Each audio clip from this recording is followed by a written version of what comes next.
If we continue to repeat our past actions, we carry on to build public health interventions on a flawed socioeconomic foundation and treating symptoms of a broken monetary system. Could it be as simple as saying, bad money leads to bad food, which leads to poor health outcomes?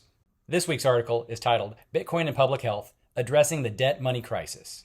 It's written by Emma Apatu on March 28th in Bitcoin Magazine. I know people say correlation doesn't mean causation, and I totally understand that. But when you look at all of these connections, it's hard not to see something. It's kind of like the saying, where there's smoke, there's fire. Hopefully after listening to this article and my two stats afterwards, you'll start to see what we mean. So without further ado, here is Bitcoin and Public Health Addressing the Debt Money Crisis by Emma Apatu. In December, I had the privilege of attending the Africa Bitcoin Conference in Accra, Ghana. As a public health professor with a background in health education and community health, this may seem like an odd conference to attend, but this trip was pivotal for me as it brought me to my father's birth country for the first time and connected me to the beauty and resilience of Ghanaians, their fight for freedom, and cemented my ideas that money is a public health issue. While in Ghana, I met incredibly bright people, from engineers to grassroots community educators from various parts of the continent and the world, including a few fellow Canadians. I also had the chance to meet with one of my uncles for the first time, and we walked around Kwame Nkrumah's square on a perfectly sunny and hot day. We toured the park where Nkrumah's mausoleum was, and my uncle proudly walked around with me, looking at each landmark and memorabilia. And we learned about Kwame Nkrumah's life and political reign as the president of Ghana. I was able to revisit Nkrumah's story, which led Ghana to independence in 1957, a day celebrated by Ghanaians and many Africans, as this day represented hope and true freedom. A few days later, I toured the University of Ghana, Legon campus, a gorgeous and intellectually vibrant campus. Among other places, I walked into the campus bookstore and was instantly attracted to books on topics of decentralized government and central banking, specifically books by Kwamena Hohoe and Ivor Agemandua. This led me to reflect on some of the discussions at the Africa Bitcoin Conference about issues related to centralization of money.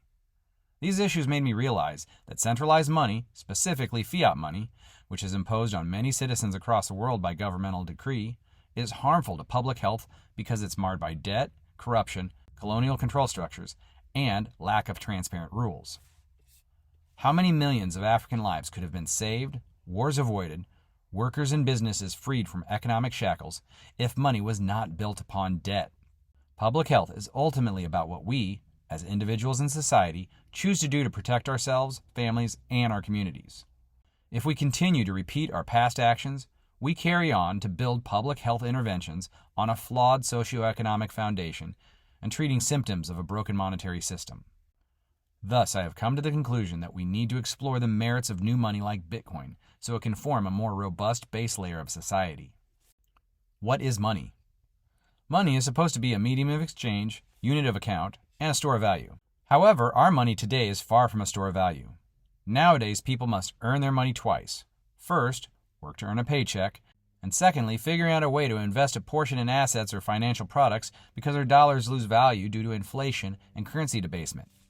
This situation impacts everyday people's ability to keep up with the cost of their home and thus negatively impacts their lives and health in devastating ways. It also causes prices of food and energy to rise. Studies show that debt and financial stress is associated with various adverse health outcomes such as depression, suicide ideation, obesity, and cardiovascular disease. Around the world, these health issues are at epidemic levels. Historically, the economy of fiat money and debt have been overlooked by previous research. In many countries, money is centrally controlled, printed out of thin air by authorities, and serviced by debt contributing to crisis situations. Also, the rules of how money is created and circulated is opaque to the everyday individual. This hurts working class people who save in money that depreciates over time. Therefore, there is a need for money that cannot be debased by central authorities so people can preserve the fruits of their labor. Money, like Bitcoin, could encourage more low-time preference behaviors where people could truly save and work less, thereby reducing stress and negative mental health problems associated with financial worries of the future. Bitcoin is public software code that allows for an open peer-to-peer system of money that anyone can join and is ruled by rules and not rulers. More specifically, it is a new monetary network that is deflationary and counter to the prevailing inflationary systems of fiat money that operates around the world. If you haven't already, I invite you to revisit Bitcoin and ask yourself why you may be dismissing it. Bitcoin is not crypto and is not the cause of the scams on fraudulent exchanges like FTX. To learn about money creation and the ills that it spawns in society, I encourage you to read books like The Fiat Standard by Safety Namus, Bitcoin is Better by Daniel Hirschberger, The Hidden Cost of Money by Seb Bunny, The Price of Tomorrow by Jeff Booth, Fiat Ruins Everything by Jimmy Song, and Broken Money by Lynn Alden. Debt-based money is a public health issue, and we must start recognizing it as such. The health impact pyramid and the base layer. In 2010, Dr. Thomas Frieden, an American infectious disease doctor and public health physician, published a framework for public health action, the health impact pyramid, a theory that is widely used in health promotion today. In it, the 5-layered pyramids reveal a hierarchy of public health and health interventions. At the base layer are socioeconomic factors that are foundational to making the greatest population impact. Frieden goes on to say that interventions focusing on the lower levels of the pyramid tend to be more effective because they reach broader segments of society and require less individual effort.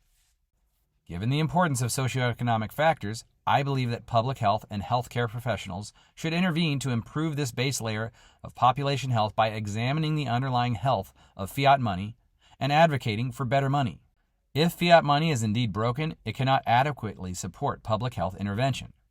Income or living wages are frequently advocated for, however, these factors are downstream from money. Effectively, if we keep advocating for secondary factors to change when the base layer of money is broken, it is like a doctor treating the symptoms of a disease without first addressing the root cause. Public health advocacy. Almost 100 years ago, before Frieden's work, the Canadian Public Health Association, CPHA, was established as a sovereign voice in the nation with connections to the international community. Around the world, similar organizations exist like the American Public Health Association, Africa Healthcare Foundation, European Public Health Association, Association of Asian Pacific Community Health Organizations, Public Health Association of Australia, and Public Health Association of New Zealand, to name a few. These organizations play an active role in shaping policy and public discourse in the field of public health and healthcare. For example, CPHA plays a major role in advocacy for bringing awareness to issues that warrant national attention. Over the past 7 years, CPHA has called attention to several issues including naming mental health, climate change, and even racism as a public health issue. Increasingly, issues related to the social determinants like anti-racism have received a lot of attention both nationally and locally given its associations with colonialism and inequality.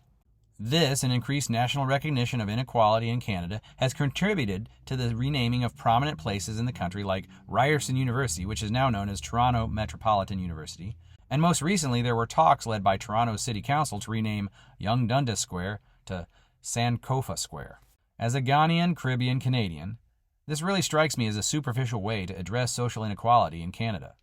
Sankofa is a term that derives from the Akan tribe of Ghana that is depicted by a bird that is looking back with an egg that signifies the future, saying, "Always remember the past, for therein lies the future. If forgotten, we are destined to repeat it." Renaming historical and prominent places in the city may be appropriate should there be enough community backing. However, it fails to address the root dysfunction at the base layer, debt-based money. If we are to reflect upon history, cowrie shells were once used as money in West Africa. Eventually, European traders infiltrated the system and debased the cowrie shells, which reduced their economic value. While the European traders disturbed the local economies, we need to look at the larger issue that regardless of race, man's heart is never satisfied and is lured to want more. This same trait is existent in our current centralized monetary systems in Canada and around the world. We need money that cannot be debased by another human being. As public health professionals, it is crucial for us to dig into the issues we stand behind and understand the role that money itself plays in the social determinants that impact health. Currently in Canada, universal basic income is a hot topic, and intense research and debate is underway to propose a national framework. Such proposals by past presidential candidates in the United States and elsewhere have also brought this up to address inequities.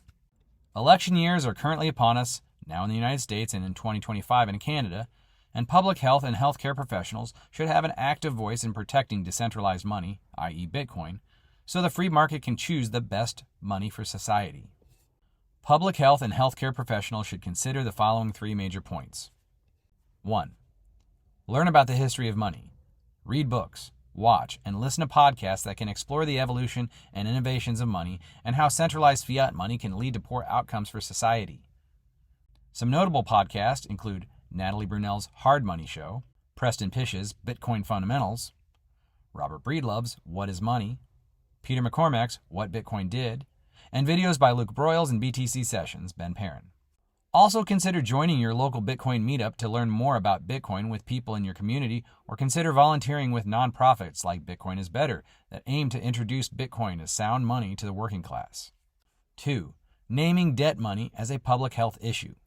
As we enter election years now in countries such as the United States and Canada, public health and healthcare professionals should consider raising their voices to name debt money as a health issue. The detrimental effects of a centralized financial system on the socioeconomic status of individuals, which directly impacts health outcomes, should be explored, acknowledged, and addressed. 3.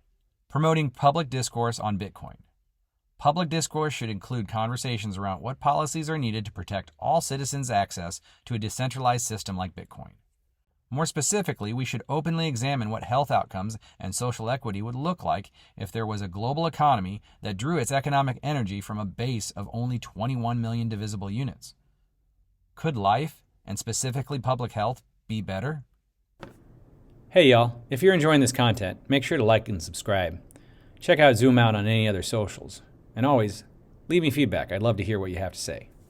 Thanks. The current global financial system is not just an economic mechanism.